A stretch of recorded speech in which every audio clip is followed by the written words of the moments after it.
She was laying in the yard, and her hair was frozen to the ground. A group of boys crowded around, looking at a phone. You carried her upstairs, passed out. Why did you lie to the police? She said, I'm scared. I did something that I didn't want to do. Who took the video? The whole town split up into sides, Daisy against people that were very, very vicious. And that was a clip from the new Netflix original documentary, Audrey and Daisy, the harrowing story of two young girls who are sexually assaulted as minors, one of whom ultimately chooses to end her life under the unbearable cyber shaming that follows. Joining us now to discuss the documentary are directors Bonnie Cohen and John Schenk. Welcome, Bonnie and John. Thanks for having us. Really Thanks nice for to have you us. both here. Tell us how you first got interested in doing this story, these two stories, really. Sure.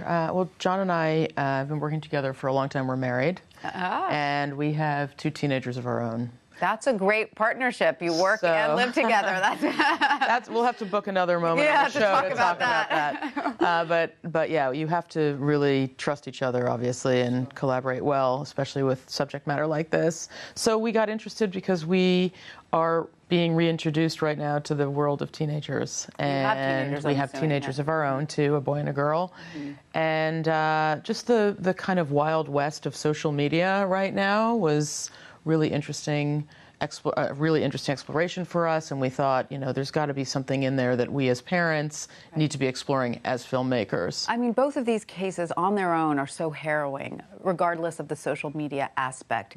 But in both cases, do you think that just exacerbated the situation? Yeah, I mean, that was, sex assault, unfortunately, has been with us since the beginning of time. Right.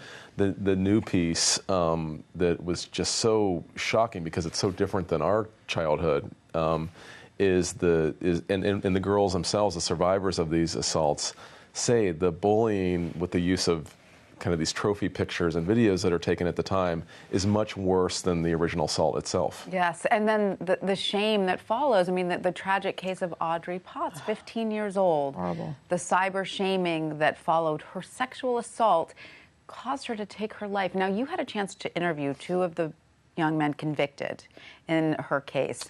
Were they able to recognize their wrongdoing when you spoke with them? It's a tough question. I mean, I think that they felt remorse, but they had been, they were so young when this happened in their lives as well, and they'd been through a criminal proceeding. And when we interviewed them, they were already quite broken. And so it was hard it might have been too early to try and get real kind of transformative thought out of them. But they were having a very hard time. They were really struggling with how to cope with what they had done. And so verbally, it was hard to get it out of them. I'm sure. And John, your interview with them revealed also that they kept sort of an online trove of pictures. Is that right? That was one of the surprising things to us that turns out is actually quite common is that, the percentage of girls that are asked for a nude selfie in high school by the time they finish high school is incredibly high, practically 100% from our just kind of talking to our kids and their friends. These middle school boys who ultimately went on to assault Audrey Pott had been trading nude selfies of classmates since 6th, 7th grade. That girls willingly gave them, apparently, in most cases here. Oh, yeah. Yeah, they felt pressured to do so. I mean, Audrey never did it, actually, but many of her classmates had. It's scary stuff. What's the takeaway here then for parents, your parents yourselves? You've got teenagers. They're going to be on social media. There's nothing we can do about it. How do you address it? How do you talk about it with your kids? Well, we had this incredible experience. We have teenagers. Yeah. And during the making of the film, we were able to share rough cuts of the film with our kids and their friends. And this light bulb went off, which was, oh my God, if we can put a concrete story out there like Audrey and Daisy for them to talk about, not their own story, but somebody else's story, the conversation just starts and blossoms from there. Now, Daisy is the other young woman whose story you follow in the documentary. How is she doing now?